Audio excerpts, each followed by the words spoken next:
Hi అండి, welcome back to my channel. చూడడానికి చేపల కూరలా కనిపిస్తుంది కదా, కానీ కాదండి, ఇది వెజిటేరియన్స్ కూడా తినొచ్చు. దీన్ని పాటల కూర అంటారండి. కొన్ని ప్లేసెస్లలో దీన్ని బిల్లుల పులుసు అని కూడా అంటారు. దీన్ని శనగపిండితో చేస్తారు. వీటికి కావలసిన పదార్థాలు: 1 కప్పు శనగపిండి, 2 పెద్ద సైజు ఉల్లిగడ్డలు, 1 కొత్తిమీర కట్ట, 2 రెబ్బల కరివేపాకు, 1 స్పూన్ అల్లం వెల్లిగడ్డ, ధనియాల పొడి, గరం మసాలా, 4 స్పూన్ల కారపొడి, ఉప్పు సరిపడంత, 1 నిమ్మకాయ సైజ్ అంత చింతపండు కడిగి నానబెట్టుకోవాలి. ఇప్పుడు స్టవ్ ఆన్ చేసి కడాయి పెట్టుకొని ఉల్లిగడ్డని పెద్ద సైజుగా కట్ చేసుకొని దాన్ని కచ్చా పెచ్చగా వేయించుకోవాలి.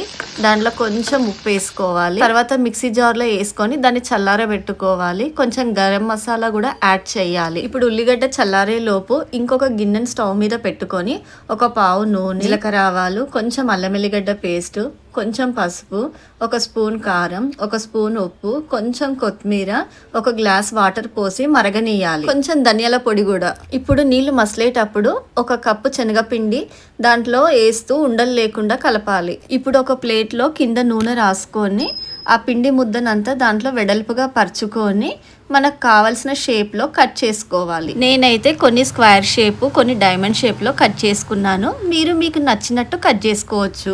ఇప్పుడు చల్లారిన ఉల్లిగడ్డని మెత్తగా పేస్ట్ లాగా గ్రైండ్ చేసుకోవాలి. ఇప్పుడు పులుసు కోసం స్టవ్ ఆన్ చేసి కడాయి పెట్టుకొని 3 పావుల నూనె పోసుకొని దాంట్లో ఉల్లిగడ్డ పేస్ట్ని వేసి బాగా ఎర్రగా వేయించాలి. దాంట్లో 1 స్పూన్ అల్లం వెల్లిగడ్డ, కొంచెం పసుపు, 4 స్పూన్ల కారపొడి, ఉప్పు సరిపడంత, నానబెట్టిన చింతపండు రసాన్ని దాంట్లో పోయాలి. ఇప్పుడు ఈ పులుసులో సరిపడా నీళ్లు పోసుకోవాలి. అది మరి పల్చగా కాకుండా మరి చిక్కగా కాకుండా మీడియం కన్సిస్టెన్సీలో చేసుకోవాలి. ఈ పులుసులో కొంచెం కరివేపాకు, 1 స్పూన్ ధనియాల పొడి, కొంచెం జీలకర్ర మెంతుల పొడి వేసి బాగా మరగనీయాలి. ఇప్పుడు ఈ పులుసు మసలేంత లోపు మనం కట్ చేసి పెట్టుకున్న ఆ బిళ్ళలన్నీ ఒక ప్యాన్ పెట్టుకొని కొంచెం నూనె పోసి ఫ్రై చేయాలి. అటు ఇటు బాగా ఎర్రగా కాల్చుకోవాలి. ఈ బిళ్ళలన్నీ అస్సలు మాడనీయొద్దండి. బిళ్ళలు మాడితే మాత్రం పులుసు అంతా మాడిపోయిన వాసన వస్తుంది, టేస్ట్ మారిపోతుంది. గోల్డెన్ బ్రౌన్ కలర్ రాగానే తీసేయండి. ఈ గ్యాప్లో పులుసు మసిలిపోయి ఉండొచ్చండి.